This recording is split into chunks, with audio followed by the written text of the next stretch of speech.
Welcome, All right. everybody. Welcome, Hey, friend. folks. Hey, Justin. Hey, Aaron. It's good to see you again. How's it going, everybody? It is Friday. And actually, that's I have not been here for a couple weeks. That's Yeah, not I was like about to just say joking this is around. no ordinary stream because we are going back to the ordinary with Aaron. Love Just it. kidding. He is no ordinary modeler. We are in for a Aw. treat today. Yeah, we hope that everybody is doing good out there. Hmm. We've had a couple comments here saying that if you're in the UK, it's raining. So sorry. But hopefully you have a nice warm cup of tea with you, and yeah, that you're tuned in for some great modeling tips today, some jokes. Remember, Aaron's back, so you can remind him every 5 minutes to save his model. I You can promise to do a comment on terrible his job of doing shirt. that. Yeah, I mean, hey, but yeah, we're in for it should be a great stream today. Yeah, this is going to be a fun one. This tower, the. I always say, I feel like I say this wrong. Trudo Torre? The Hey, vertical garden. yeah, the Trudo Vertical Garden, located in Eindhoven, Netherlands. So this actually came up because I hosted a or keynote spoke at Basecamp Benelux, which was in Eindhoven 2 years ago, I think, year before last. And I went and did a live model. Usually, when I go to those base camps or biz camps or any of those kind of things, they ask me to do a live model. So I said, sure, we'll do that. And this was one of the buildings they said we could do, and I was like, no, I was scared of it. I admit, it The scared amount me. of I didn't want to do trees it. was very overwhelming. Yeah, you'll see pictures of it in just a few minutes. It's a lot of different balconies, and I was talking to Jody, who's been a co-host for, and he goes, I think we did something similar to that, but not that exact one. And I think that was right too. I kind of feel like we did something with uneven balconies, kind of like this, but we didn't do this exact one. So I was at another camp, Biz Camp, last week, and this building came up on somebody's slide, and I went, I think I see a pattern. I think I could do this. So we're gonna see. We're gonna see how this works out. It could go. It could go terribly. You guys may be in luck. This might be miserable for me. Oh no, this is I going know to be that's your favorite great. kind of stream, is when. Yeah, yeah, yeah. That's what we're here for, is to witness your suffering. Pain. But yeah, the cool thing about this model too is, yeah, you sent it over when you were at BizCamp, and in my mind, I was like, this is a really cool, nice looking, unique building that we've never seen before. Yeah, we should totally do this. And sure enough, it was, the inspiration struck when you were at BizCamp for the second time in a row. So, yeah, what do you think? Should we dive in? Let's Should we do it. see what this thing looks like? Let's get this done. Let's do it. Let's do it. Yes, absolutely. All right, All let right. me set up the cameras here. Here we go.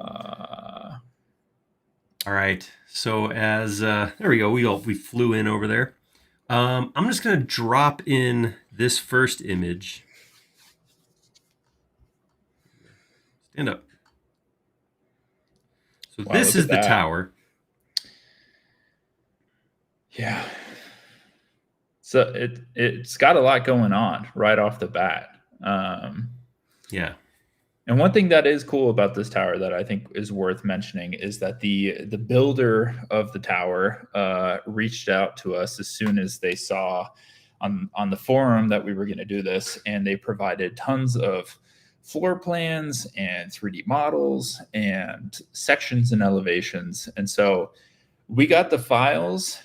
Admittedly, we were slightly overwhelmed by the files, and so I'm curious how you're going to handle this, because just know the builder of this building might be judging your every single step. Pressure's on. Love it. Yeah, this is a really. I mean, and I know. I mean, SketchUp is used professionally. Wasn't a surprise to hear that. what was cool about that was that, yes, that the builder is actually a member of our forum, forums.sketchup.com. He was over there, saw Justin's post about how this is going, sent us files. And this is where it starts to get weird because we're not used to actually working off of real reference. So Yeah. I don't know if you guys caught that. We generally grab an image or two off of Google and run. Not Yeah. because we can't. We can. I mean, we could. Justin and I have both done modeling off of full DWGs, PDF plan sets. It is absolutely worth. I mean, if I was going to do a real production work, of course, that's what I want to do. We don't use it on the live stream because we only have 2 hours. So Yeah. wading through drawings is not super exciting. We've done it a little bit, but in general, we try to make it a little more visually appealing. And to be fair, I feel like the intent of this live stream in the past has always just kind of been like, hey, let's all get together for 2 hours, have some fun, joke around, and just kind of improv a model. So, um, yeah, maybe in the future we'll get a little bit more heavy into the DWGs, but not today because we are looking at some great reference photos here. All right, I want to just pull in a few here that I have. This happened last time, or no, I'm trying to remember when I did this. I ran into this when I was live modeling last week. If you bring an image in, it comes in like a billboard or a poster, right? It comes in as a real thing in the lit scene, and it gets lit up by the environment because I have environments turned on right now. The downside to that is, in this case, look at this. This looks very washed out. So this has my sun from my environment's hitting it. So the fine lines, these little lines are kind of disappearing in the light. So one thing that this just hit me this last week is I did come in here and turn off reflections just to get a better look at my drawing. So I didn't even know there's grid lines on there before. But you can see just because, again, anything, environmental lighting hits everything in the model, even reference images. So if you do bring in plans, something like that, you might want to work off of a scene that has environments turned off just to make it a little bit easier to work with. Okay. Having said that, let me show you the what I figured out as I was looking at this specific, or it was a picture just like this, and I realized I didn't have to be as scared as I thought I had to be. That's interesting because I feel like when I first saw this, I was extremely terrified. Just because it's such a complex design, and there's trees popping out of balconies, and there's so much happening here. I'm Absolutely. curious, yeah, how did you look at this and be like, I see the pattern here. I know how to approach this. So here's the thing. So when we look at this, and this is great. This is wonderful design. I want to give credit, and this is not just because the builder might not. Well, the builder, I mean, but the architect, just the way this is presented by whoever created these. I don't know who it is exactly. This was beautiful and this was brilliant because they went in and they used repeating components for trees. See, we have the same trees repeating here. And I'm saying that's great. That's what I would do. But they don't repeat necessarily in the same order. So I have this tree happens like diagonally like this, and then this is a smaller version diagonally but closer, and then the next one's way up here. And you see the same components, but the way they're sprinkled makes it look like there's not repeating here. But if you come in here and look at this, so here at the bottom, this one sticking out right from the edge comes straight out. It's kind of a big one, right? And then we have a short, flat one. And then we have another one just as tall, but about half as wide. So we have those three happening. If we come up 1, 2, 3, 4 stories, here's that same face again. Here's that big wide one. Here's that low flat one. And then here's the one that's about half as wide as the big one. See that? And that happens. So the second one here, I have a short one, and then the one that drops low. If I go up 4 levels, short one here, one that goes low. Right here, this one's set back and then juts out. Right here, set back, juts out. So there's actually 4 what I would call level facades that repeat. So this block of 1, 2, 3, 4 levels repeats 1, 2, 3, 4, 1, 2, 3, 4, 1, 2, 3, and then the top one gets cut off. Yeah. And if you look at it, it actually goes all the way around. So here, that same one, that long one, then the low one, then a shorter one.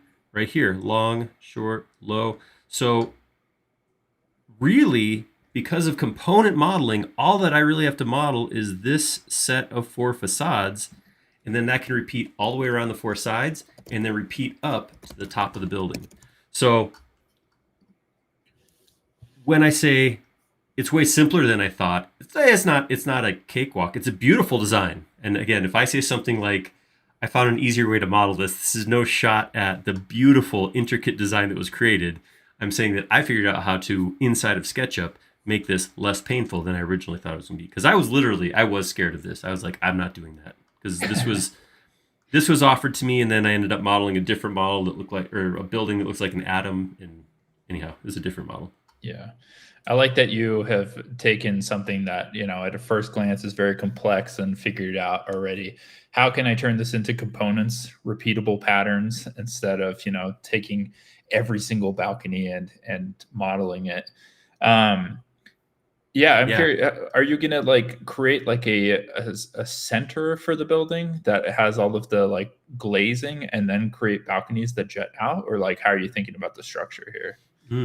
Yeah, that is a good question. I don't know. Fair. I knew that Right, would guys, be the fun of this. That's so it. I want to point this out real quick, because that's exactly what we're gonna spend time doing, is figuring out what's the best way to do this. I'm not gonna do interior walls, interior details. We do want to just create the facade. Like I said, we have an hour and a half or so. This is one of the images that Justin shared, and this actually kind of shows it. Maybe, I don't want to say ruins it, but takes away the surprise. So here it shows that there's 2 typical floor details, that these are then rotated around the bottom. Then those floors are actually reflected. So where I said there's 4 floors, there's actually 2. There's 1 and 2, and then there's 1 and 2 reversed. So I didn't catch that, but this one right here is the floor 1 backwards. So we got a tool for that. We might be out of here by 12:30. Yeah, you know what, guys? To be honest, when I shared this image in the forum, granted, the builder did say that these were a little outdated drawings, but we're skipping that for now. But when I shared this in the forum, I was like, "Ooh, sweet, isometric, axonometric drawing. This is sweet." And I didn't stop to look at it and be like, these are the exact building instructions that Aaron should follow. So, kudos to you, Aaron. Well, I said I did not catch that floor 1 and 3 are the same but reversed. Maybe I would have. Let's assume I would have figured it out, just for my own frail ego. We'll assume that I would have that. Right. Yeah. Just so you guys know, I am working off of the images that Justin put on the forum. So if you go to forums.sketchup.com, any of the images that I have here are already up over there. So I'm not using anything special. We do have access to the files that the builder gave us. Believe it or not, they spent more than an hour and a half on their version of this model. So we'll take a look at what they've created after we go through and do our modeling thing. It's kind of cool to get to see the real stuff. So we don't get to do that very often either. We're breaking some ground here. Yeah. I do have one more image I want to import, and that is a floor plan of one of the floors, just to get kind of some reference for how these dimensions work out, or how this relatively is relatively sized. Yeah, I'm feeling less scared diving into this. Granted, I'm not the one modeling here, but I feel like, all right, yeah, I can see how this comes together.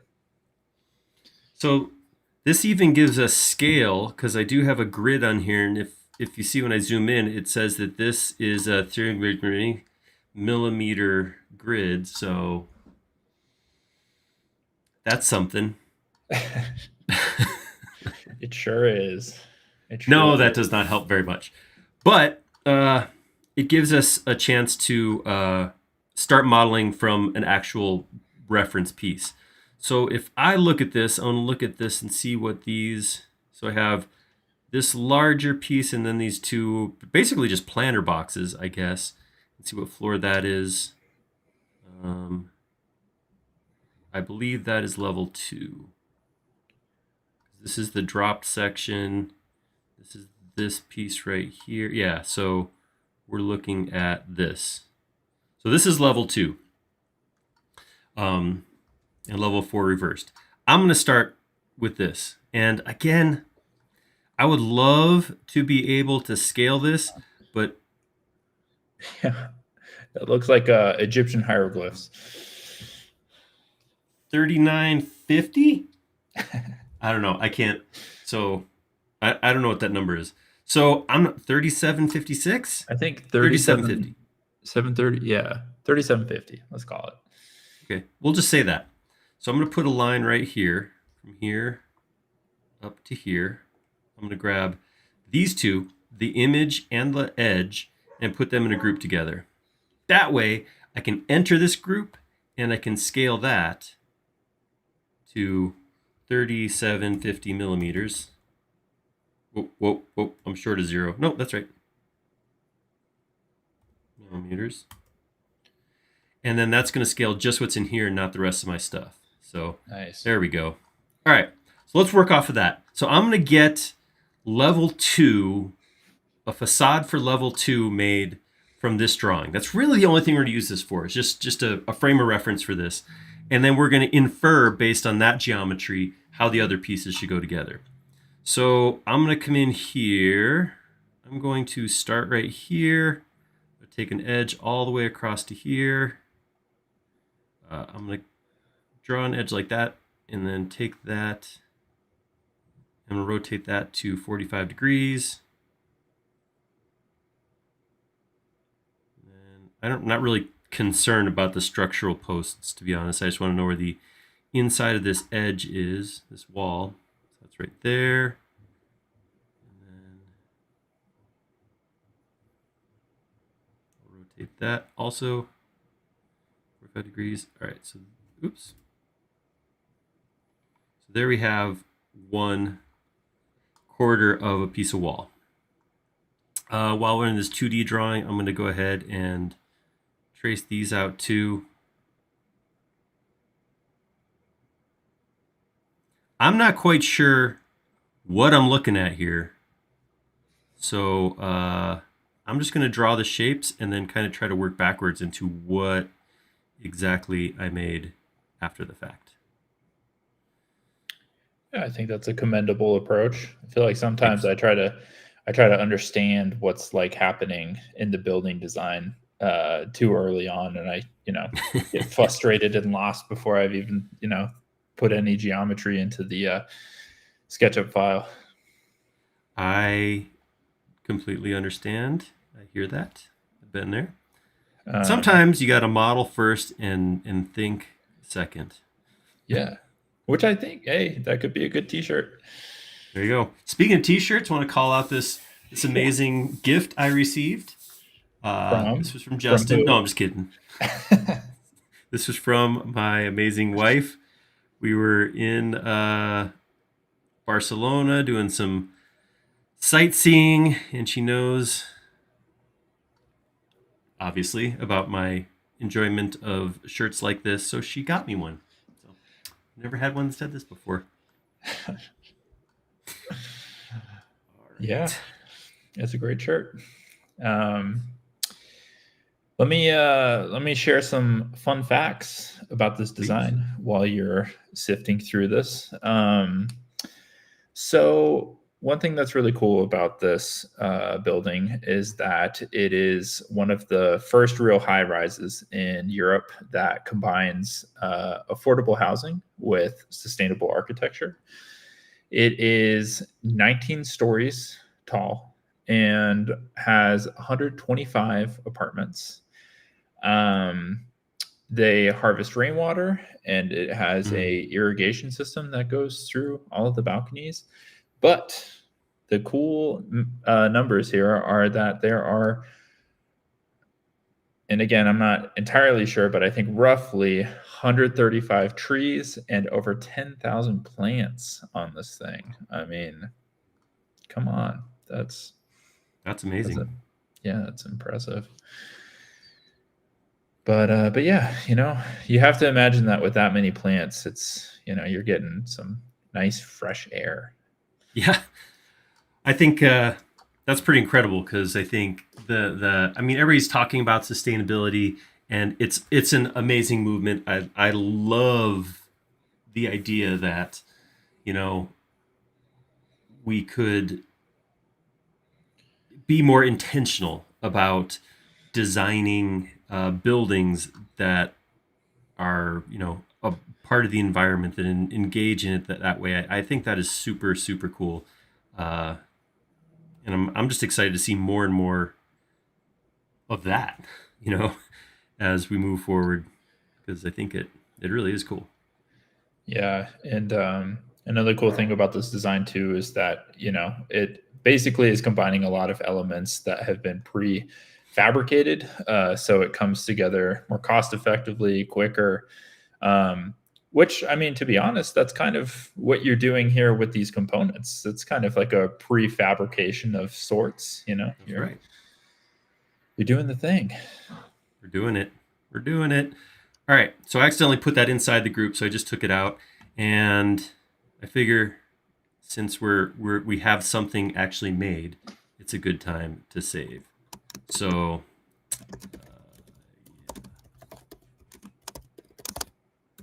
Yeah, nice. Yeah, I was gonna call you out on that. We've already had a couple comments asking you to save, so you're ahead of the curve. That's great. all right, did it. All right, I'm going to do this. I'm going to make this into a component, and I'm going to call this Facade 2 or Facade. Yeah, that's Facade 2.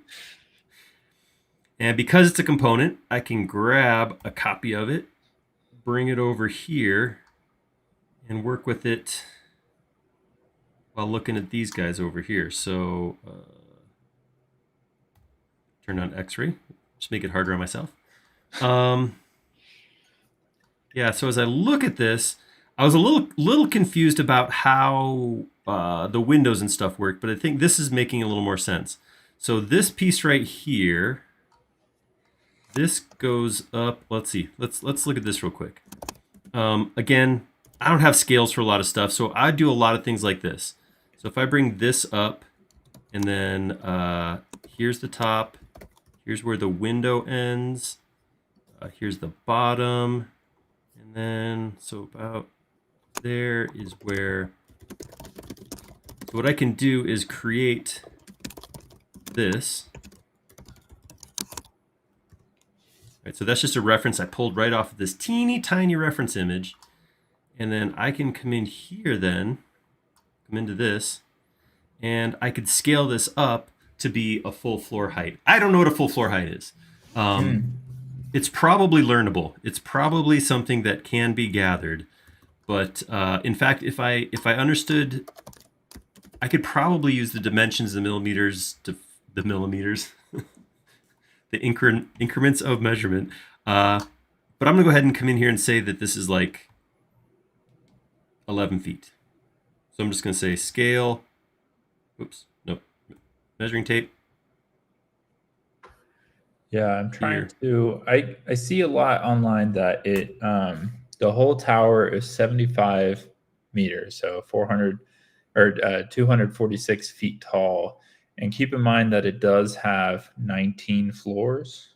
But then the some bottom, of those are down here, though. Yeah, I know. It's there's no telling. It's absolutely impossible, so I'm giving up immediately. No, I'm gonna use this as reference. So here on the corner, I'm gonna pull that all the way up. This one, look right here, goes to this height. So this one's gonna come up to here. This one comes up to the lower height here. This one actually goes, I think, this goes all the way up. Yeah. Seems like the consensus in the comments is that floor is anywhere between 8 to 10 feet. So I think you're doing good there. All right. Thanks for doing math. If I ever get a professional design job, y'all are gonna have to come with me. All right, and I think this one goes up to. It's hard to tell. Only my reference drawing is a little bigger. What's your look on here? Let's see. Turn X-ray back on. That's hard to tell. There's a door here. I assume both of these are doors. and they're the only doors on the level. So I'm going to do it that way. I'm going to design those two as doors. This chunk goes all the way up. I'm just erasing breaking edges as I get to them. And then between these two little flower bed things, that goes all the way up. Randy says it looks like the height is about, let's see, Randy put it in millimeters, but about 13 feet. So I was a little shy. I did 11 feet. So yeah, but close. we come back in here. We can do this real quick, fortunately. Get rid of that as well. So I can come in here and I can say, okay, from here to here, it's actually about 13 feet. Have I told you guys how much I appreciate the fact that you just roll with the whole feet and inches thing and don't harass me constantly? We've had a couple of videos up where people just lose their minds over the fact that imperial units are being used. And I always thought that was kind of weird because I watch plenty of videos where people do stuff in metric and it's like, cool, that's cool, that's metric. So yeah, I appreciate that you guys roll with that. Yeah. A very understanding audience. That's great. So it looks like, oh, this actually, what? Okay, so here's the detail. So this actually comes around and then this piece is dropped. So then this piece comes around. So that's actually a little different from what the detail showed here, but we can still make it work. Not a big deal. Okay, so this one will come up to here. And then we need to just go across like this. Yeah, there we go. Get a couple more walls in here. Bring that up like that. I appreciate that you're working with all this like raw geometry, just pulling to your heart's content. We're in that sculpting phase right now. That's right. Yep. Yeah, I don't know what to do here, so I'm going to make some things up. Monsieur Nab says it's Friday night. We pick our battles, in reference to the. Yeah, he's saying, "I'll harass you later about being imperial." Yeah. Thank you, sir. Yeah. Thank you very much. So there we go. I'm putting that down because this is going to have to get some sort of dimension or height at some point. I'm trying to figure out. I probably need to go up. So realistically, I'm just gonna do this. I'm gonna bring this up 12 inches, and then that's gonna be my floor. And then we'll bring this up, and then push it down just a couple inches. Those are like those flower beds. This goes to here. While you're push-pulling around, one fun fact about this design is that it's actually this week is the 4th anniversary of the completion of this building. So again, I mean, between your inspiration that you got from BizCamp and it just being the perfect timing to do this design, I think it was meant to be. Yeah, I don't want to say that I'm some sort of a prophet or anything like that, but no, that's pretty awesome. It was very cool that this worked out the way it did. Yeah, sometimes we struggle to figure out what we're going to work on, and sometimes it's just handed to us. So, yeah, that's what this one. And as a reminder, speaking of handing ideas to us, if you guys ever have any ideas that you'd like to share with us, that you'd like to see potentially on a future stream, depending on how difficult it is and how much Aaron is down to try to tackle it. Yeah, I will drop a forum link where you can drop ideas for the future.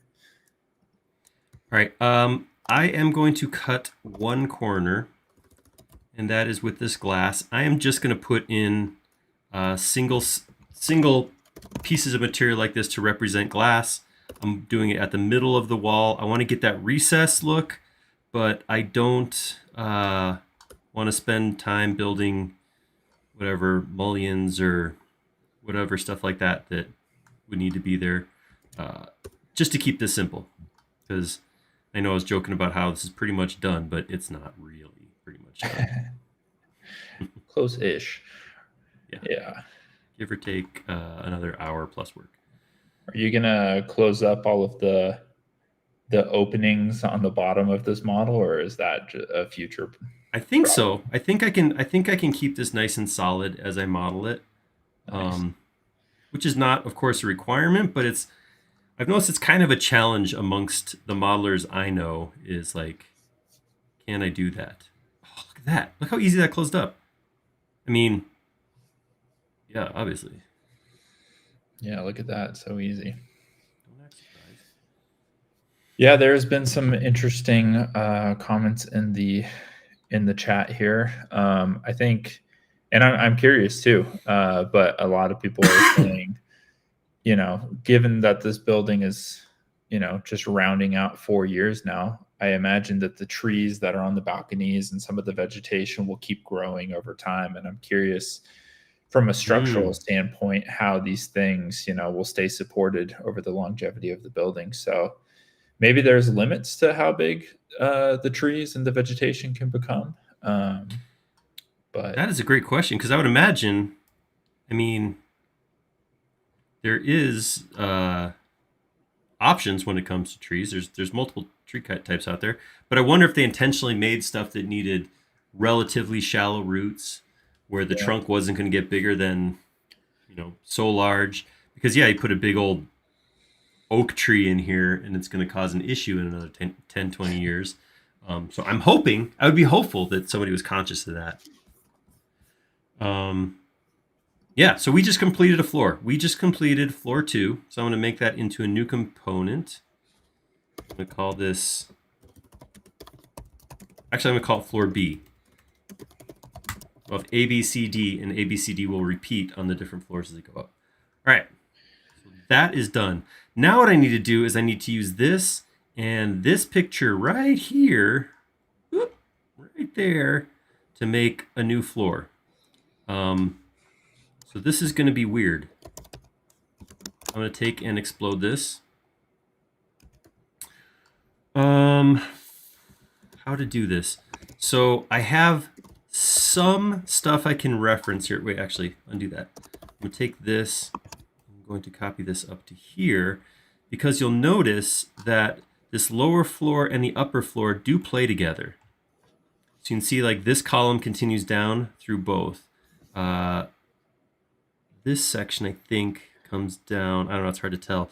But you can see there's some intentional interaction between these different levels too. So I want to, oh, it looks like I did that wrong. Where'd it go? Oh no, and then this drops this piece right here.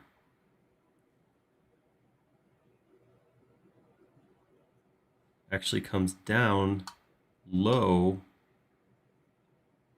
into this section. So I think that's the only one that drops low on this level though.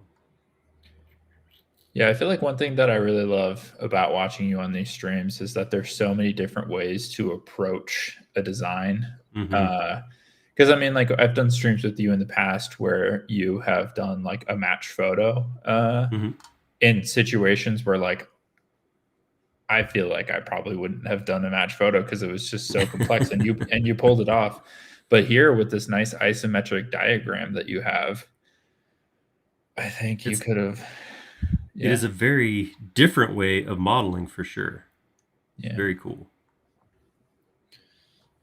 All right. So at this point, I'm winging this a little bit because I just don't have a good reference of this, but I think it'll be okay. This is where I have, this is honestly, this is kind of fun for me. This is the part where we have to start inferring or getting a little bit of data off of what we do have. But I think this is going to push pull to your heart's content. That's what I like. Have some fun with it. Yeah. This goes to here.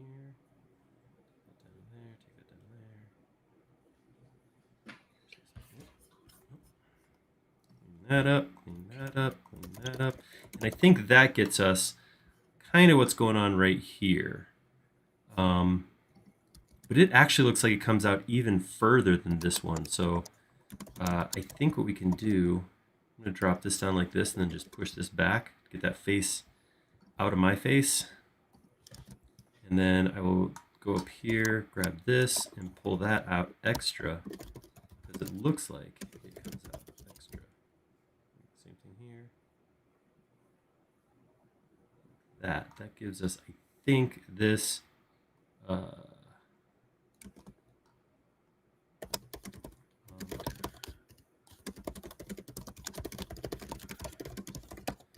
right.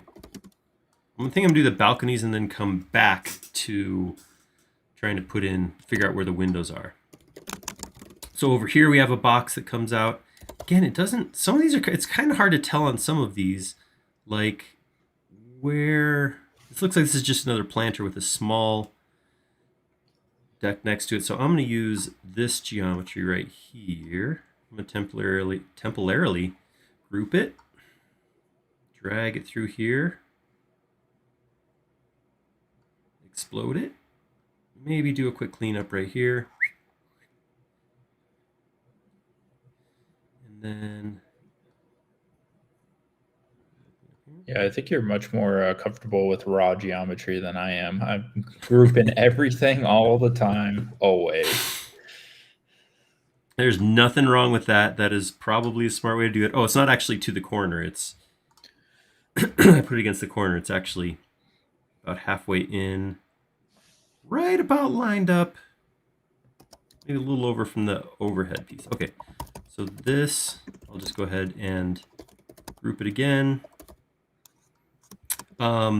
We've talked about this before too, temporary grouping versus like what Justin's talking about, which would be just have this be a group the whole time, is absolutely an option of a way you could do that, could build that.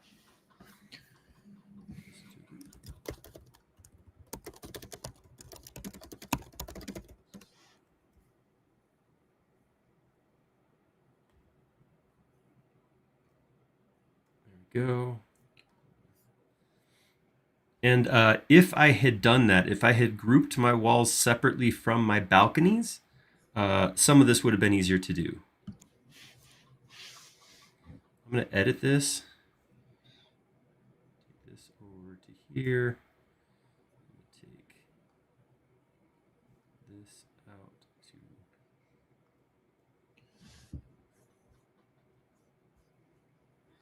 there.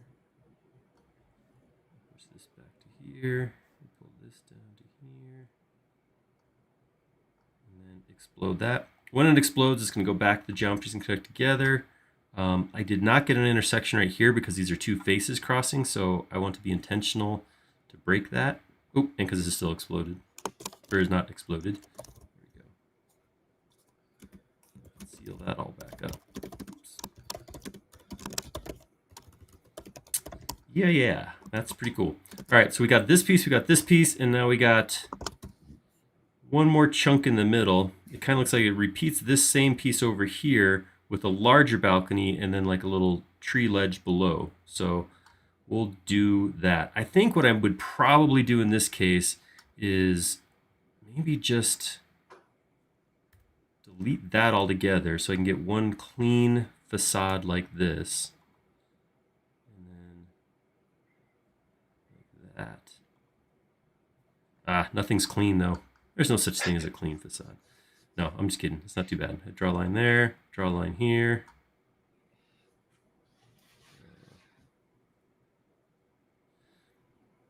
So yeah, I'm thinking a lot about what you're saying, Justin, about how to draw. If I had grouped all that together, that would have been super easy to just take that off. And actually, I don't even need this, so I just did a bunch of extra work for nothing.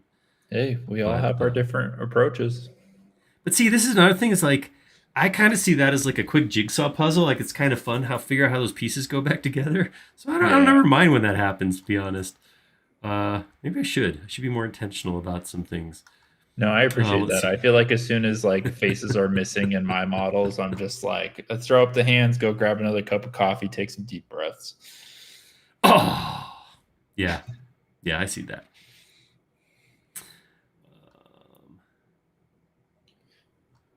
So I'm pull this across like this, and then here to here, we'll say.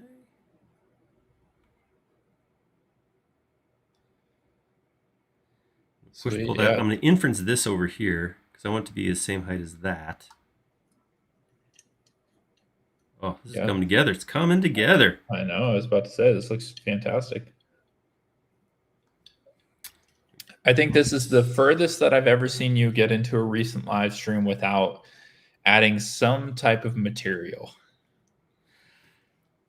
I gotta agree. I actually pumped the brakes on the windows because I was gonna throw windows in, and then I'm like, yeah, hold on, let's see how this looks in white because, it's interesting since we're just hanging out talking, um, but I have noticed that the evolution of the software is actually changing the way that I model. Um, because of stuff like that. Like I used to materials were something that was maybe slapped in right at the very end for me. But like you said, I've gotten to the point where I really do kind of enjoy getting materials in sooner rather than later now. Well, and especially like with like an all white model, I think sometimes it can be a little hard to like understand the relationships of like how do the windows attach to the building? How does the Yes. balcony, and it's Mhm. kind of helpful to see as in like once you're differentiating material. But at the same time, if you're working with raw geometry and you start painting surfaces, within that raw geometry, as soon as you go to push pull things, it can get messy pretty quickly. So I think that given that you're working with raw geometry, this is probably the best way to go right now. I'm with you. I agree. Robert tells you to save. Thanks, Robert. Appreciate it. Yeah, you're right, Robert. Actually, yeah, multiple people have said that. So, Man, save it. All right.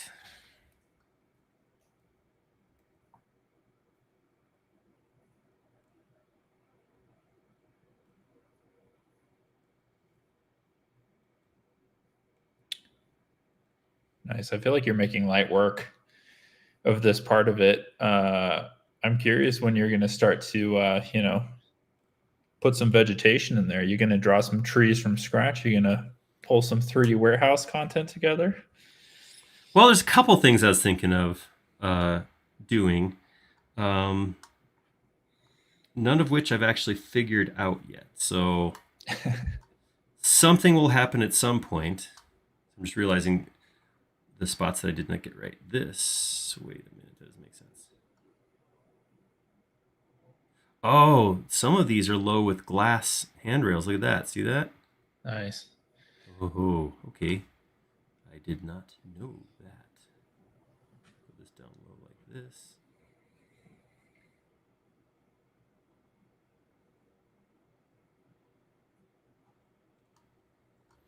Explode that. And I think that's what is going on right here as well. So we'll take that, drop that down to here. And then I'm going to do glass the same way. Again, this is so this is that eternal level of detail discussion that we have had many, many times. What is the right amount of detail to put in on something? Glass is one of those where some Yeah. people want to go in and they model, the both sides of the pane of glass, basically an extruded rectangle any place they have glass. And that's cool. That's if that's what you do, that's what you do. I got no complaints about that. I think there's some right there.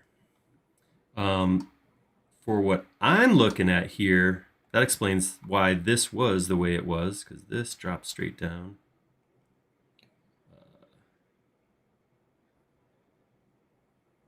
Yeah.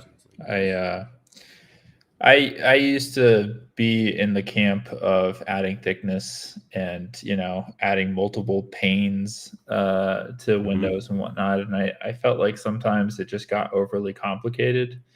And I feel like recently my thing has been just to use like a flat surface, like a flat rectangle, essentially to communicate that there's a window, and to turn it into a component, so that every single window in my model, I can quickly change what material there is. So, but I mean, if I was trying to make something a little bit more accurate, I probably wouldn't do that. But yeah, level of detail. It's important to think about. Patrick says, Aaron flying around this model, a masterclass in speed modeling. John Ross says, love this type of SketchUp modeling. So I guess just the raw geometry and editing it very quickly is a hit. I guess so. Yeah, sweet. All right. Get rid of that. A little extra edge there. All right. I think at this point is where, and this I want to acknowledge right now. I get that this is not perfect. We could totally zoom in here and do some additional cleanup. But really what I want to do is just get some, I want this to look textured. I want this to look like it's got a lot of depth, because it does. It's such an amazing facade of a building. I want to make sure we retain that. So I'm not going to go a whole lot further than this. This is kind of the stuff I wanted to get. We're about halfway through. This is pretty much, I think, perfect. But to answer Justin's earlier question, that wasn't a question. That was just a command save. I'm going to add materials now. So I'm going to do that. I'm going to come in here. I'm only going to add 2 materials at this point. I'm going to add a greenery, like grassy green kind of stuff, and I'm going to add a glass. So we'll do that by coming in. Oh, no, actually, no, I'm going to do first. First, I'm going to turn my environment back on. Woo! Shiny. Maybe we should pick a different. This is a little blown out, a little blasted. Yeah, it is nice that the materiality of this building looks pretty straightforward. Yeah, so I'm going to leave the white parts white. No, actually, maybe I'll find a different material, like a stucco or something that has a little roughness. We'll see. So I'm going to start with glass. Let's go find some glass. And also, not to burst your bubble here, but I am looking at some more detailed photos of the facade, and where you had glass railings on the balconies, those are actually metal railings in real life, but that is okay. Yeah, it is. It's okay. All right, so I'm going to grab all of this real quick, make it into a component, and I'm going to call this component Facade A. 1. Facade 2. 1. That's an exclamation point. 1. Got too many things going on here. All right, there we go. Nice. I'm going to Facade 1. Put my glasses in. So you've got a nice cloudy glass there. I do. And I got some things going on right here that I don't care for. What happened here? All right, I have to fix this. Here's that jigsaw puzzle that you are telling me that you're in love with. It's true. There we go. There, goes up to there. Oh, this is where I dropped the facade from above. That's why it got weird. Okay, this makes sense now. While Aaron's fixing this, I'm curious in the chat if everybody wants to chime in, but what is your favorite way to add glass to a model? Are you going into the SketchUp textures and finding a glass material, or are you, what I do, just picking some random color and then dropping the opacity on it? Yeah, chime in. Curious. Yeah, there's definitely multiple ways to do this. Which is, well, we've talked about this before. Still one of my favorite things about SketchUp. I have a lot of favorite things, but I do thoroughly enjoy how I'll talk to somebody about how they do something and go, I never would have thought to do that. Yeah, totally.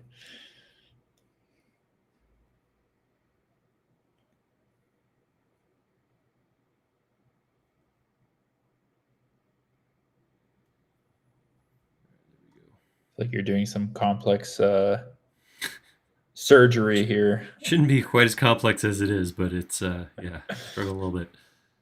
There we go. I'm just run through here and clean up some extra edges. Let's make some geometry that makes sense. Sometimes there's a step between that just raw modeling, which I do love so much, and okay, now we need to make this so it could exist in the real world. That's that can be some. It's not bad. It's not always as much fun. Ooh, I got turned upside down.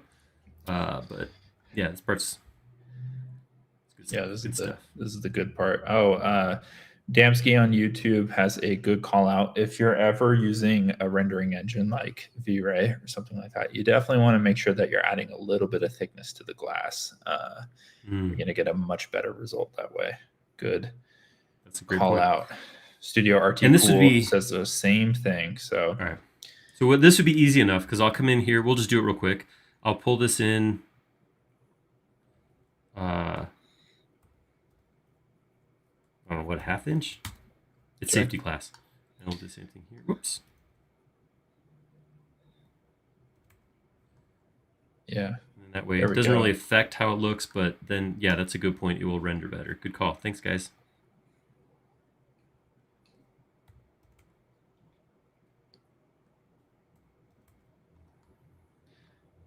Two railings. Ooh. A couple reverse faces.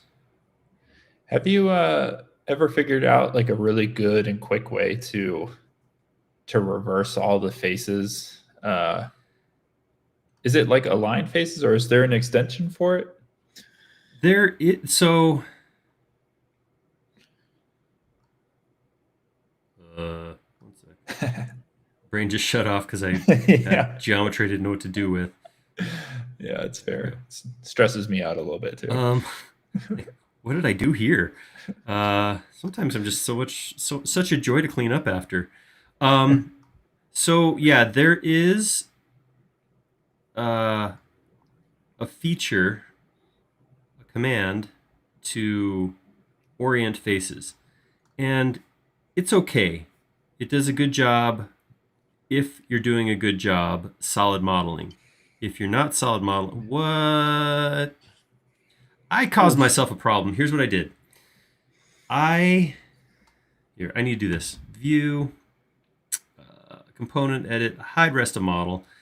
So I dropped that deck above drops down like a little drop facade thing, and I did that, and then I tried to model this around it. They should just wrap or go through each other because obviously this made a huge problem. This made a mess. I'm gonna get rid of all this. Sorry, I know I derailed. I'll come back to it. No, you're good. And then there you go. That's nice, better. quick fix there. Nice job. That's right. Sometimes, actually, this is probably something that I have struggled with in my modeling process. We've talked about how sometimes I forget to stop trying to fix problems and or figure out what happened to problems to just fix them and move forward. Along those lines, sometimes I start modeling complex solutions to things that don't need complex solutions. I don't need to do all that. I can just delete a face and reconnect it later. But yeah. All right, cool. Let's get some thickness on this glass right here. Marco says, this is why I always use groups. Sorry, Aaron. We're ganging up on you here. Hey, I heard my people say I like this raw geometry stuff. True.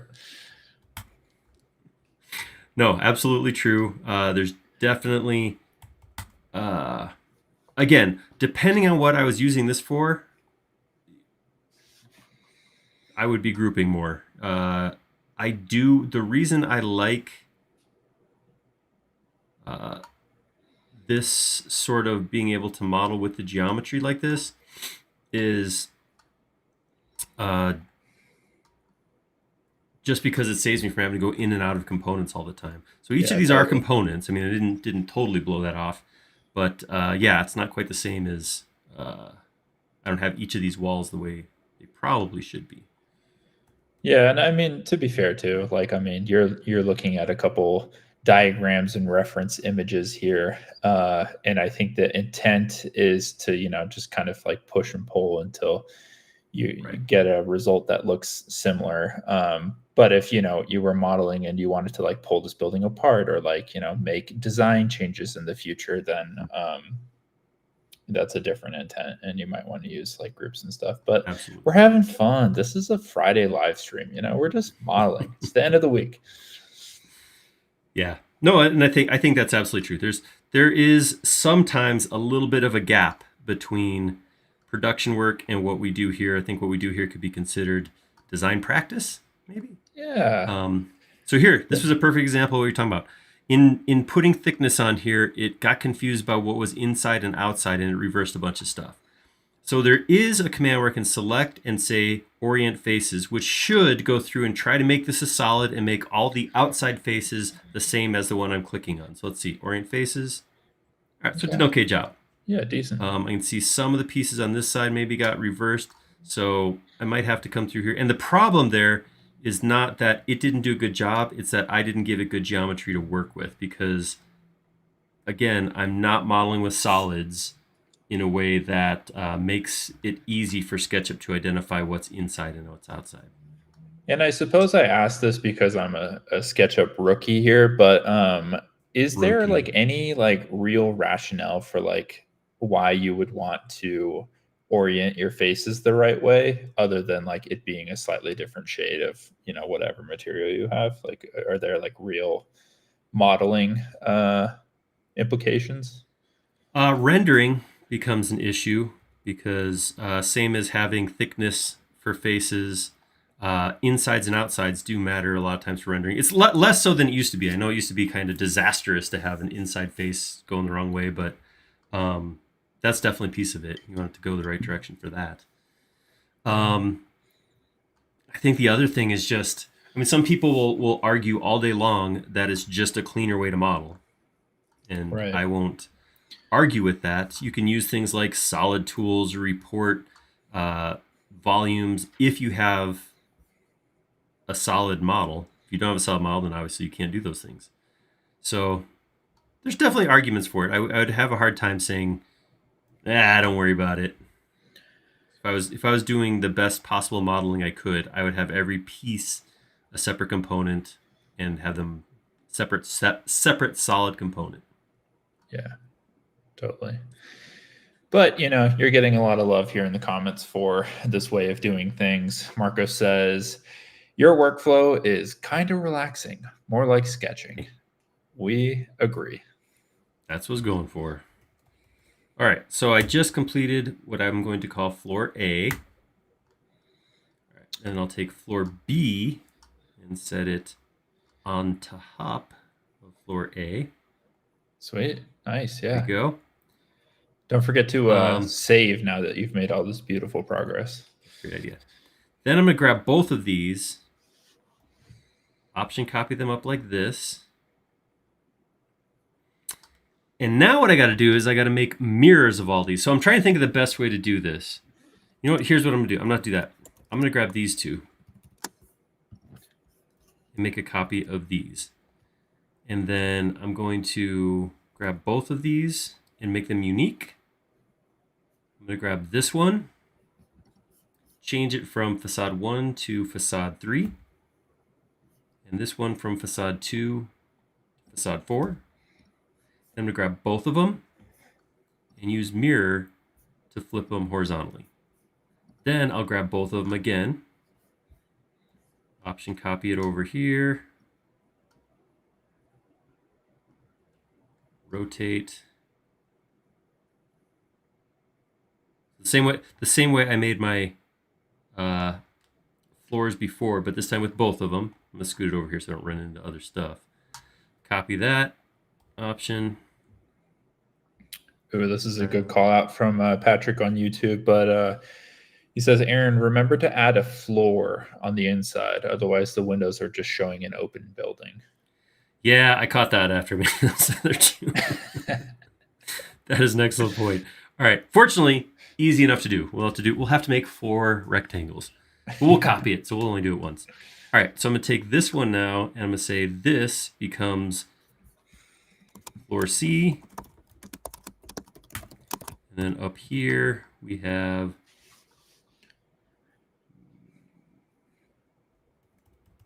floor D. I'm gonna take both of those, put that up on top of that. So this is what I was saying. At this point, the real modeling's done.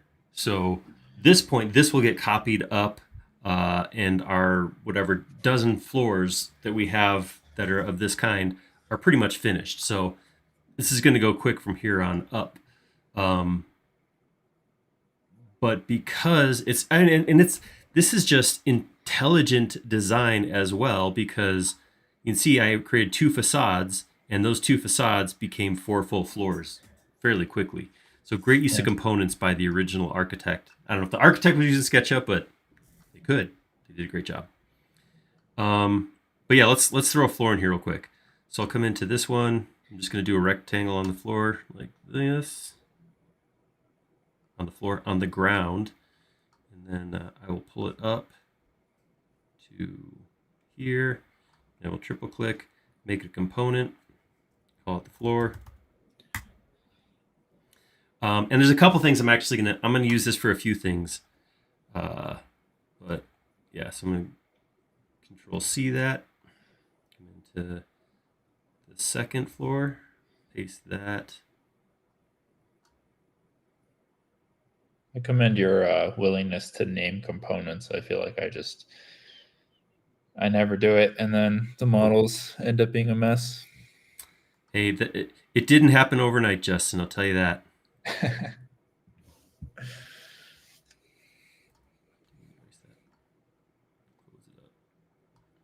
Don't want the underside of my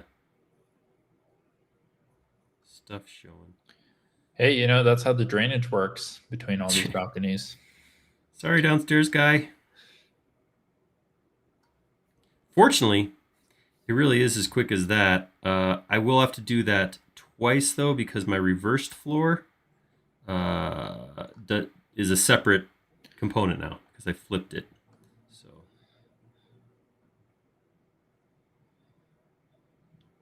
not too big a deal, though, I don't think. Yeah, it's pretty amazing, though, how quickly this came together. And I think it just speaks to the power of components in SketchUp, but also the idea of like kind of having a lot of the elements of this building in real life prefabricated. Yeah, which is a real life component, I guess. That's right. I mean, there's that word component was not made up for SketchUp. Right, there we go. So now we got our 4 floors.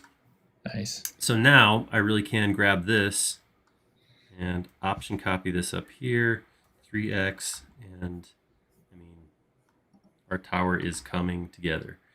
So yes, we're missing greenery at this point. The other thing I wanted to point out, depending on what I do with this, and this is another one of those spots where it really, for A, B, C, D, okay, so I can get rid of these 2 components because they're saved over here. This depends on where this is going, what I'm doing with this model. If I'm going to go into render it, and I'm going to get big reflections on here and everything, I might not want to mess with it too much. But if I'm worried about seeing through that glass, see how I can see right through the other side? That's not a very realistic look. So there's a couple things I could do in this case. Like I said, because of the level of detail I know I can get to in this time, I don't want to go in and model interior walls. I don't want to go in and put a whole bunch of stuff in there. So there's a few things I could do. One is I could bring my colors up, go to colors in-house, or in-model. It's a house picture, in-house. So grab my glass, and if I double-click into this, I could increase the opacity a little bit. See that? See it's getting a little less see-through. So I'm seeing less and less that way. That's an option, because then I get more glass look, less of that seeing inside of it. That's an option. You could do that. The other thing you could do, and this is kind of I, I don't know if this is what you want to do or not, but I could put something into the floor. Since this floor is a component, I only have to do this once too, but I could Yeah. come in here and I could put some level of detail like this, enough that it obscures what's going on inside. Yeah, there you go. So when I do that, I can maintain that lighter. I probably have to go. Actually, here's what I would. This would probably be the way to do this. Watch this. We're off the cuff, folks. I'm doing stuff. All right, so I'm gonna do an arc like that. Ooh, yeah. All right. Oh yeah, this will And be cool. let's. Yeah, and like if this were a longer stream or if this building was for a different purpose, we could totally, just model one of the floor plans, have a couple real walls in there. Absolutely. But I think with the scope of the stream and the fact that what we're really looking for is a great YouTube thumbnail, I feel like all you really need is some Look at that. great trees on the outside and a low angle of the building, and you won't even be able to tell that there's nothing happening inside. That's right. So there we kept it light, so it'll be more like a little lighter. Okay, I guess we're getting a little bit of that arc on the inside, but Looks I don't know. cool. That's an option. The other thing is, yeah, like Justin's saying, I could go in there and just kind of do some mock-up walls, a few walls like that. But I'd have to make sure that where I put those walls coordinate with where the exterior walls are. But some kind of surface on the inside that prevents you from seeing through is an option. All right. I want to put. I know there's a whole base down here that's a whole nother thing, but it's not as exciting or fun, so I put that off intentionally. So I'm going to put this this top level. Yeah, we know that the builder of this amazing building might be tuning into this, but we are going to take some creative liberties with the That's base. right. All right, so I'm just going to call that the top. And that's not, I mean, there's good stuff. And then I could spend time trying to piece together what this looks like from some pictures. And maybe, we'll see. It's only one, it's a little after one is all. So we'll do something. Yeah. We'll throw something down there. But first, I want to talk about some trees. So there's a couple things I was thinking about doing for trees. One was 3D Warehouse. Go into 3D Warehouse, grab a couple trees, and then bring them in. The other thing I could do is I have this drawing right here. Not gonna be very high quality, but I could, in theory, clip these trees and use them. Yeah, I don't like that very much, so I'm not going to do that. I was about to say that sounds very tedious. I feel like you should just grab some great trees from 3D Warehouse. Let's do that. Yeah. I am not. So in this initial run, I'm going to try to put them on each facade. So I'll have 4 different sets of trees, 1, 2, 3, 4. And then we'll come put some variety in afterwards. I'll show you how I'll do that. So yeah, let's start by getting some trees. I don't need you right now. So let's go to 3D Warehouse. Anybody else like to click the extension warehouse button first, then go back to 3D Warehouse? Because I do that sometimes just for fun. Yeah, I just opened 3D Warehouse in a completely different browser. I don't know. That works too. There's different ways to do these things. That's true. We got options.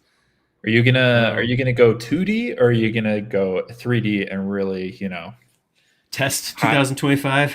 Yeah, let's look at some 3D trees. Yeah, let's add like a billion faces to the model. All right, here's some stuff where we got some different things going on. Yeah, those look good. 3D preview real quick. I'm going to say this again because I have to say it every single time. Are they face me's? Maybe. Oh, yeah. Oh, look at that. 3D, so but what this person did, face they used flat foliage as opposed to 3D and then made the tree face me. So it is a 3D thing, but it's always facing forward. It's interesting. It's like 2.5D. Should we try them? Absolutely, we should try them. Okay. So I'm going to do what you should never do. When you do go into 3D Warehouse, unless the component you're downloading has already been vetted, you've already used it, or it's yours, or you know who created it, I always recommend downloading it, saving it, opening it separately, checking it out, cleaning it up, and don't do this. Yeah, Directly into your because SketchUp model, there should be a plastic safety cover there. yeah, you never know what you're pulling in. You could be pulling in trees that are wildly out of scale or just really complex geometry that's like kind of weighing down your model.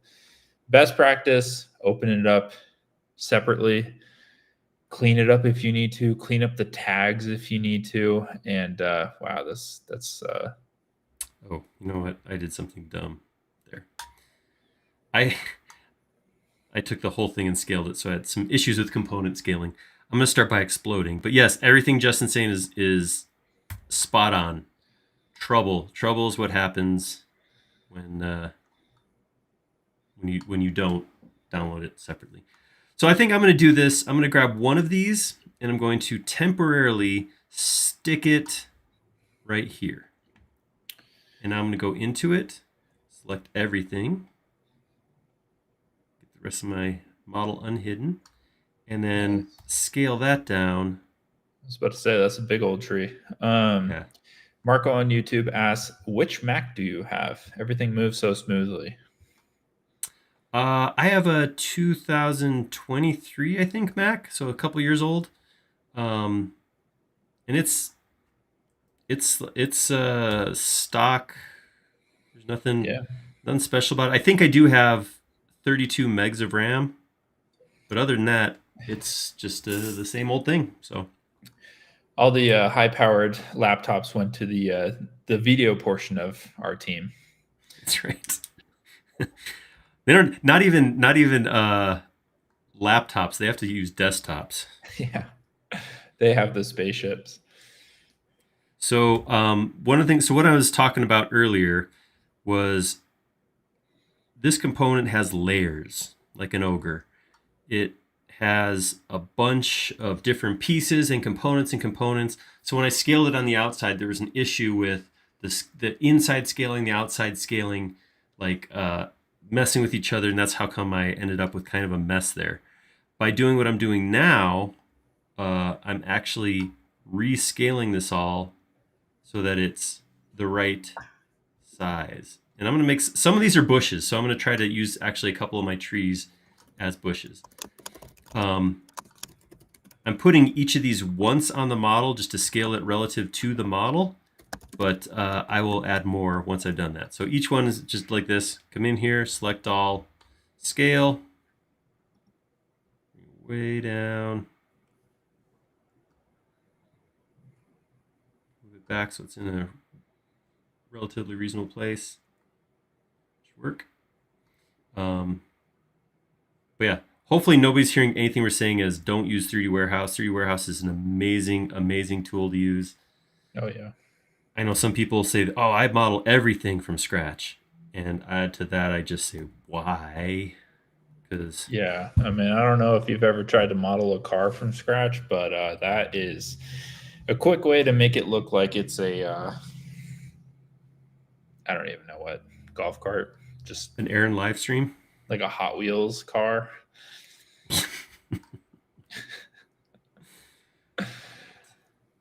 So yeah, don't be afraid of 3D Warehouse because I mean I will acknowledge there's some less than awesome pieces out there for sure. Whoops. Yeah, but There. there's a lot of good stuff on there too, and there's a lot of people that have spent a lot of time creating collections of things. So like if you're ever trying to, add some, oh nice, yeah, turn that into a bush. That's a good idea. Just bury the trunk there. But yeah, if you're ever trying to like put together like an interior design, or if you need like a bunch of a specific type of furniture or things that you might find on a street, like street lamps, stop signs, stuff like that, there's collections out there that make it really quick to be able to pull that type of decoration into your model. So don't be afraid of 3D Warehouse. I use it all the time. It is a really fantastic tool. It is. It's wonderful, and like I said, it does get a bad rep because some people post not exciting stuff up there, or not well made stuff, and that does happen. That's the reason why I say make sure you check stuff before you start just importing it into your model. Like I said, this work that I'm doing right here probably would have made more sense to do in a reference model, but Yeah. yeah. And I do All right, feel there we like, go. So we have 1, 2, 3, 4, 5, 6, 7 pieces of greenery that I now want to nice. put in the component. Some of these are going to be easy. I want this one to be right here, so I'm going to hit Command X. I'm going to come into context. I'm going to say Edit, Paste in Place. So that puts it in the component. So look, it showed up all the way up like that. Very nice. Wait a minute. I didn't put that in deep enough. Hold on. X. Come in one more level. There we go. Edit, Paste in Place. There they are. They're on every side of every floor. Oh, So I'll do that once with each one of these. Control X, come into context, Yeah. edit, paste in place. While you're pasting in place, the last thing I wanted to mention about 3D Warehouse is that one thing that's really helpful when I'm pulling models in is to take a look at the polygon counts of these models and also the file size. Because, again, going back to the conversation of trying to find model content that is appropriate for the level of detail you're going for, the last thing you want to do is, have a nice lightweight performative model of your garden shed or whatever, and then pull in a toolbox that like looks really nice in the 3D Warehouse thumbnail, but is actually, 30 megabytes by itself because it has so much extra geometry that you might not need. So yeah, polygon counts are your friends. Try to find things that are lightweight. Absolutely. All right, starting to come together. When you put some of these on other levels, I'm gonna grab this tree. Actually, now that I have them, I think I can just bring them in. So, is that right? Is that coming at the right size? No, not quite. All right. So I'm gonna come in here, grab 1, 2, 3, copy it, paste them out here. Then you just grab one that I want to copy it, come into context here, come into context, paste it there. I'm going to put one down here too. Yeah, Damsky says, man, I love components for stuff like this. And yeah, I mean, it's a whole lot faster to do this than, to have to add trees manually to every single floor. So yeah, this is a great use of components. Absolutely. Let's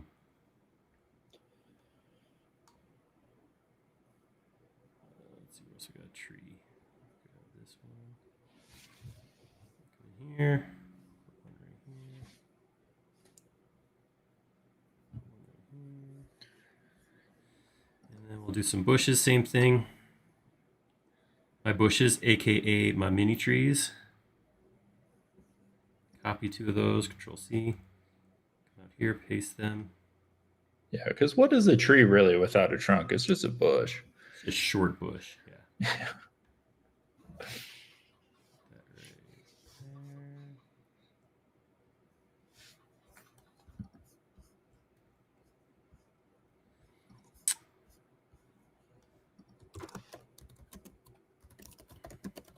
Go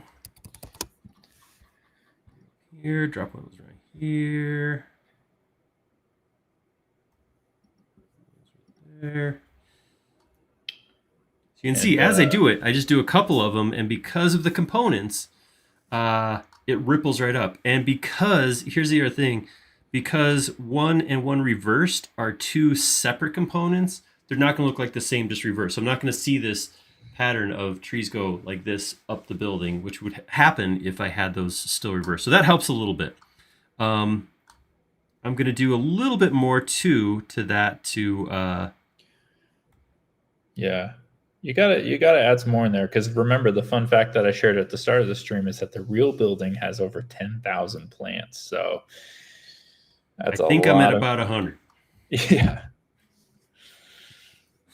No, that's not true. There's 73 so far, so that's pretty good. Yeah, good. But yeah, we'll keep going. We'll keep going.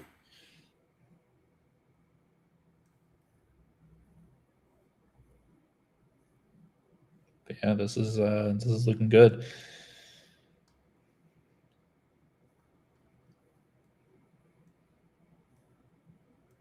Put those in the wrong context.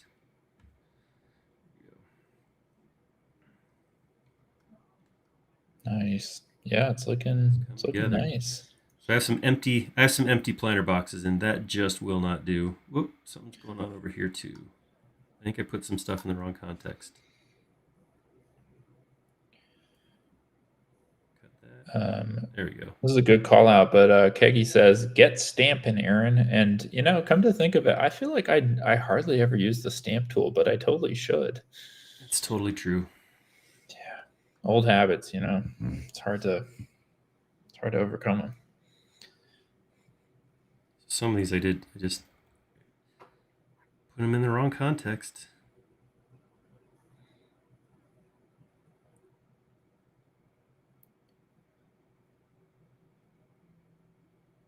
All right, I think we're good now. Everything's. Oh man, this is cool. I like this. This is a fun thing. All right, so I do have this corner thing with nothing in it. So I'm gonna grab my small bush. Control C. Come in here twice. Control V, and yeah, well, let's stamp this. I'm gonna drop this down. So it's a bush-looking thing, and then I'm gonna move it. Option twice to get my stamp tool right there in the corner, and then we can just go click, click, click, click, click, and let's just throw a couple over here too. Why not? Yeah, look You're at not the that. boss of me. Yeah, great call, Kegi. I feel like the stamp tool, as long as you're inferencing the right plane where you're intending to stamp things onto, it is really quick. I think this thing that I now have on my stamp tool is going to be my filler greenery. It's the smallest of them, and it really looks good when I stack them up like that. So I think we're going to do that on some more levels. So I'm going to copy that again. Come in here, place it. Yeah, another good call out when Here. you're. I mean, these trees aren't super complex, granted, but if you're ever, pasting a bunch of complex trees or other vegetation throughout your model, it's usually going to be a lot easier for you if you have shadows off while you're doing so. Yeah. Yeah, so we talked about how there's a bunch of work done on the graphic engine when PBR materials came out, and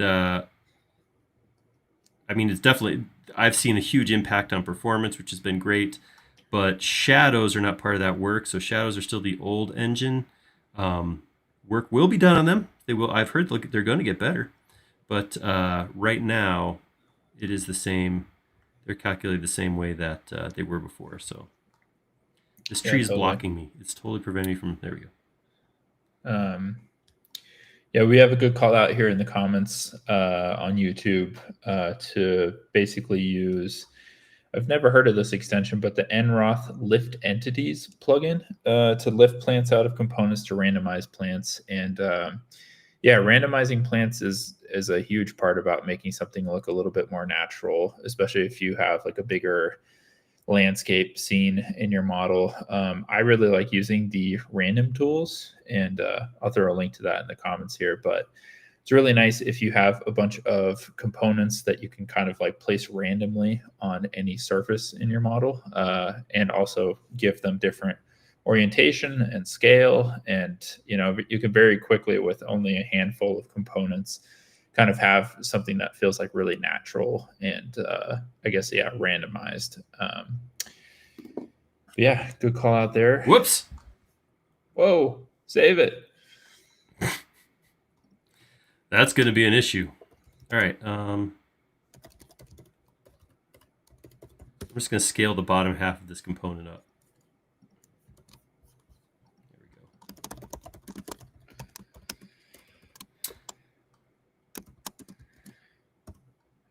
Yeah, we have a YouTube comment here asking for you to. They just came late to the party. Can you delete all your progress and take it from the top? No, but there's a little slider at the bottom of your screen that you could use to do something similar. Yeah, I understand. It never hurts to ask. Yeah, once this live stream is wrapped up, it will be on YouTube in perpetuity. So you can definitely watch it at your own pace. But hey, it's better to be late to the party than to never arrive at all. So welcome and thanks for tuning Right. in. So, kind of addressing what you were just talking about with random tools, which we did a video on not that long ago. It's a great extension. Definitely check it out. One of the things you can do, I'm going to undo everything I just did. So what I can do is I can come in here with, copy this one, right? I'm going to grab my inference point rather than being on the bush. I'm going to have it be this railing right here. And then I'm going to take a copy over. And now if I click on this railing, it'll place it in the same spot. If I go to this railing, it'll place it back a little bit. And one of the things I can do, again, because this is a face me, I'm a little bit limited with how I can place it. I can't turn some of them 45 degrees or anything like that because they'll always turn towards me. But what I can do to mix this up is I can mess with spacing. So I can put two right next to each other right there. It gives me a little bit different look. The other thing is I can come forward or backwards a little bit to kind of try to create a little bit more depth with that. See, and then I have a little bit different look. Because yeah, it can ruin immersion in a model to see the same dumb tree over and over and over again. Not that that was a dumb tree, but in theory. Yeah, we're not commenting on the value of the tree, but yeah, No, the tree is, it's a wonderful tree. Uniformity is not something that you typically see in nature. So if you want your models to look a little bit more natural and lifelike, definitely recommend adding some randomization.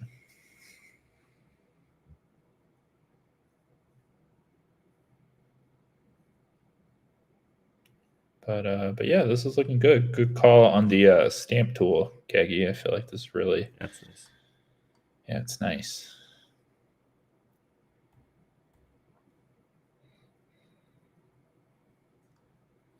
All right, feeling like that's, golly, it's a lot of green. And I will say, I have not seen my performance impacted yet. I have not seen component boxes show up or anything. This seems to be moving along swimmingly, if I can use that term. Yeah. I'm curious how many. Let's see, how many of these are there? 48 of those. 80 of those. 1,000 of those. 16 of those. So I'm not quite at 10,000, but I got a couple hundred. Yeah. A couple hundred pieces of greenery in there. You're getting there. Let's. I want to spend maybe another 10 minutes or so because I want to have some time to look at the real model. Yeah, I was going to ask if you're procrastinating on building this base. No, that's exactly. I don't want to miss this. So I'm going to grab all of this, minus that, and I'm just going to throw that in a group, just something to hold on to, and then we're going to start with this base. Okay. So what I'm going to do is I'm going to flip upside down. I'm going to start with a rectangle, and I'm going to find the middle of this floor right here. I know this floor is a rectangle or a square. So I'm going to find the edge there. Oops. Like, yeah, you have a lot of stuff getting inferenced there. Yeah. I think that's it. Yes. I'm going to draw a rectangle from the center. And I'm just going to go out a little bit bigger. Actually, I need two because first thing I need is some ground floor. So I'll make this the exact same size as my existing floor and pull that down. What are my 13 feet? And then I will do another and I'll grab that and make it a group. I heard somebody say it. Then I'll make another rectangle, inference the middle of that. We've infiltrated your subconscious. I feel like it's happened. Yeah. I hear the hive mind collectively. It won't be like that big. All right, this one right here, I'm just going to grab that same material I stuck on the glass. Maybe we'll go in and add some detail there, but maybe that'll be it. I don't know. We'll see. Move it upwards. And And then with this, so here's what I'm thinking about. Here's a couple things. The big thing is it has these like little right there. So I think what I'm going to do, because I want to figure out the way to make this as easy as possible. I could just push it down and then make a rib and then copy it and then copy it and then copy it. Or no, that is absolutely the way you should do it. Yes. Yeah. It would be silly not to do it in a more complex way just for the fun of showing you how to do stuff. All right. I'm going to go offset this. Oops. Offset this because this looks like this is a little bit of a handrail right here. And then I'm going to grab all of that and make it a group. And I'm going to come in here. Another rectangle from the middle.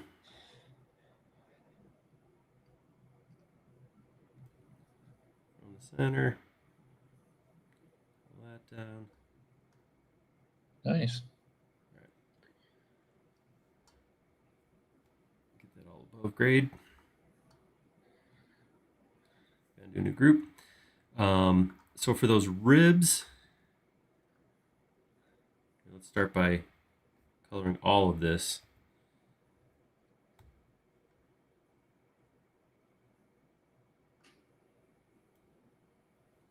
With that brown color.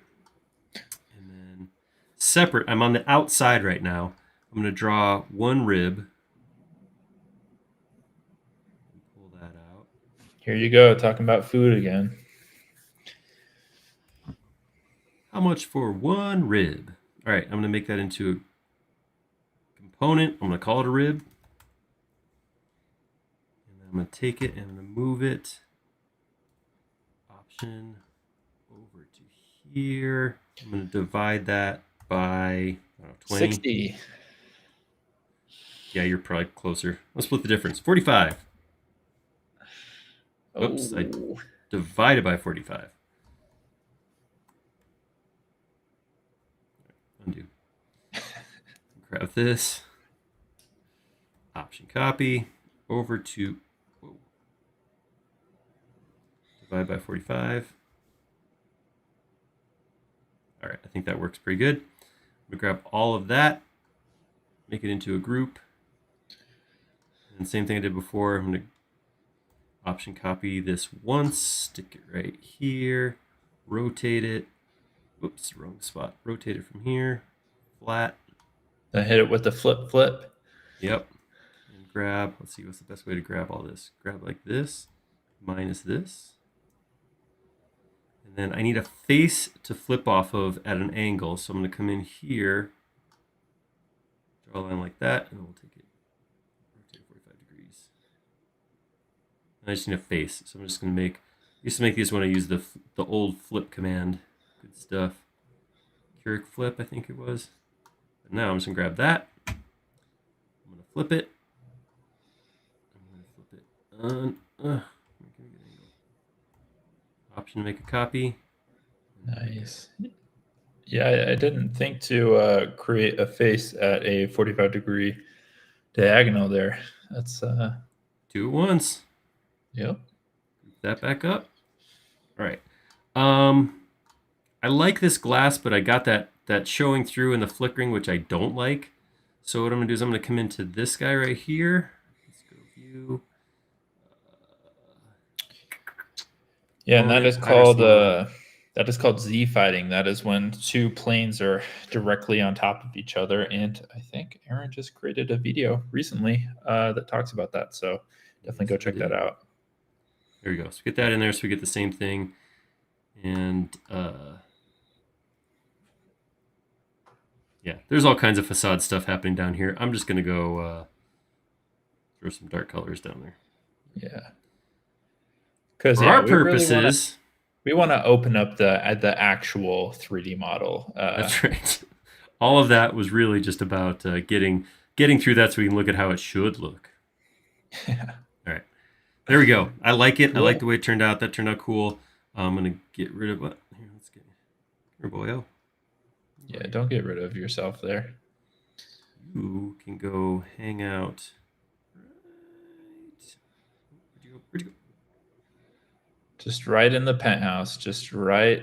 That's right. Right upstairs. Yep. Just relax. Take it There easy. you go. Whoops.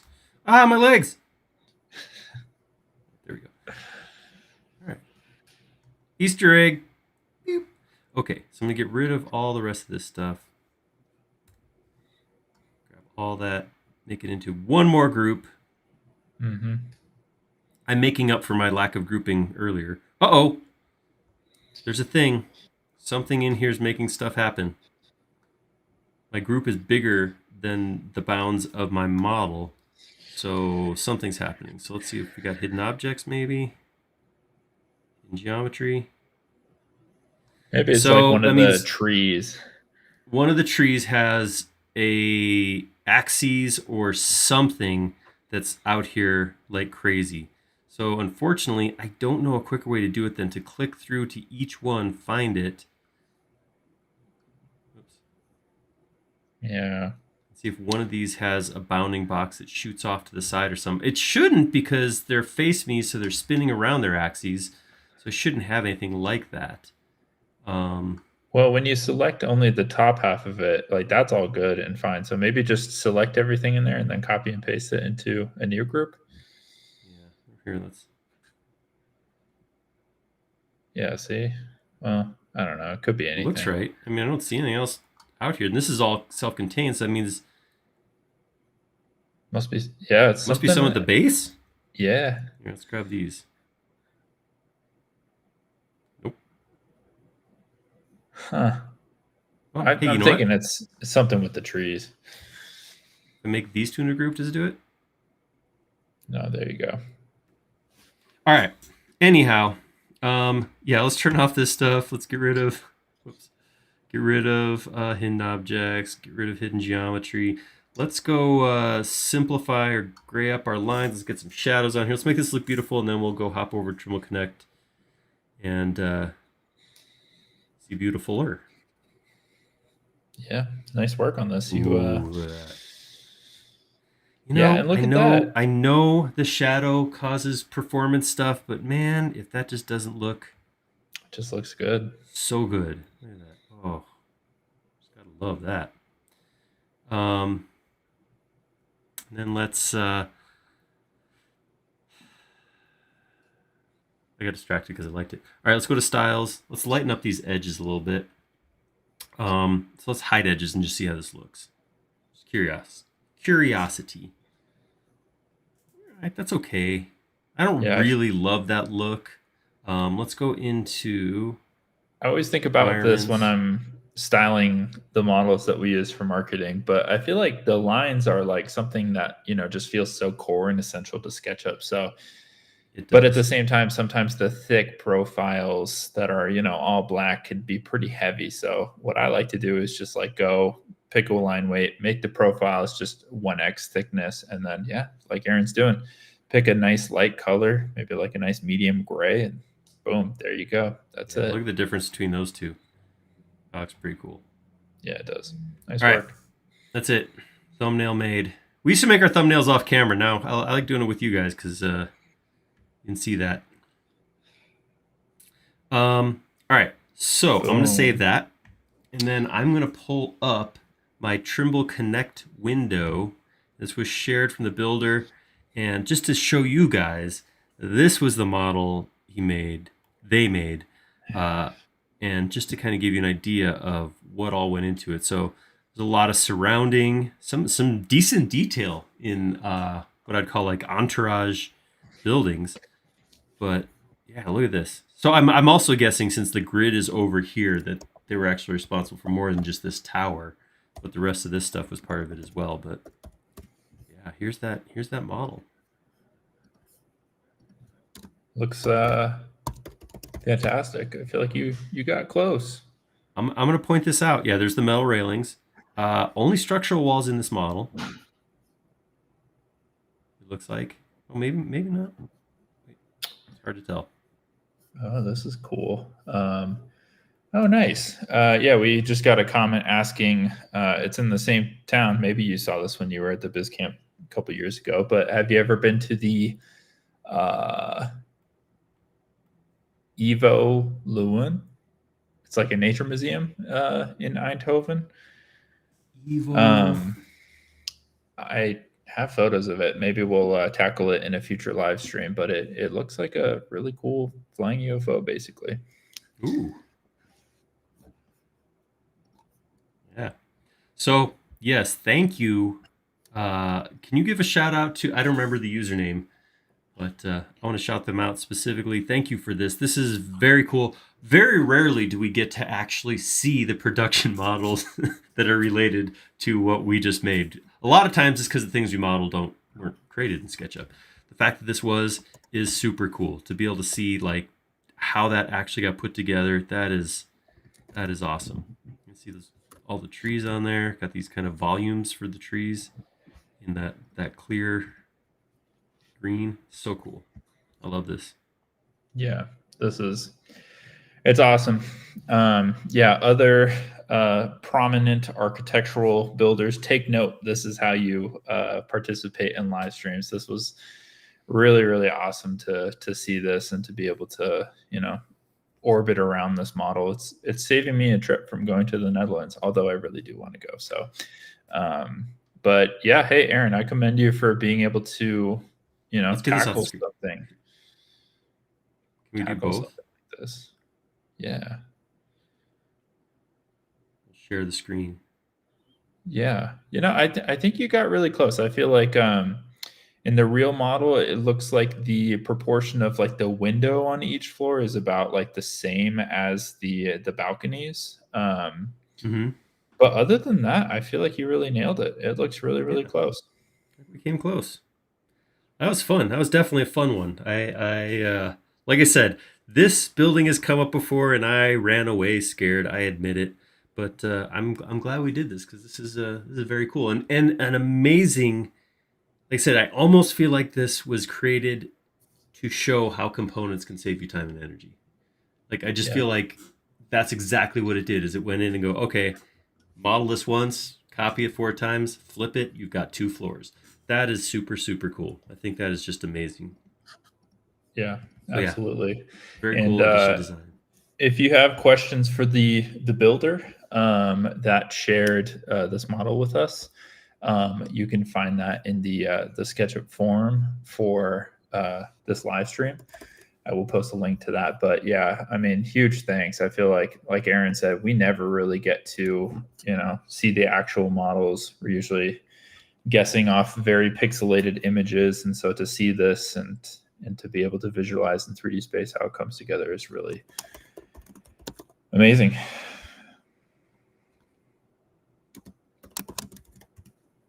But doing a little bit of a section cut here. I had a request for a section plane. I should probably turn shadows off while it generates this, though.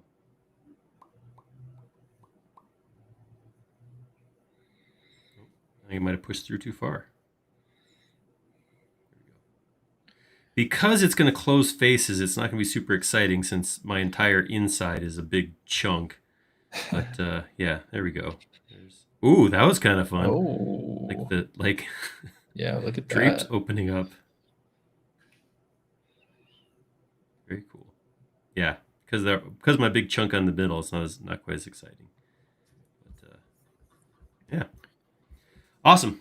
Thank you guys so much. This was a lot of fun. Thanks for hanging out with us. I hope everybody here has a wonderful weekend coming up. Great week next week. We will be back next week. A little up in the air exactly what we're going to do. We have some ideas, but it's going to be a good one. I will tell you this. You'll want to tune in for it. And that's not just saying that because I want to hang out. This is one you're not going to want to miss. So put that block of time, that 2 hours on your schedule, and be here next week. Yeah, clear out your calendar. If you have plans with your family, cancel those. If you have important appointments coming up, consider canceling those, but maybe don't cancel those. You can always catch the recap. But yeah, this was an awesome model. Again, I feel like it really speaks to the power of components. And taking a really complex design that in the past might have scared someone even as advanced as Aaron, and recognizing how with repeating elements you can tackle something like this. So yeah, I hope you guys really enjoyed the stream. Thank you everybody for tuning in, for spending your Friday evening or afternoon with us. And yeah, like Aaron said, have a great weekend. We'll see you guys on the next stream. See y'all. Thank you. All right. Bye, guys.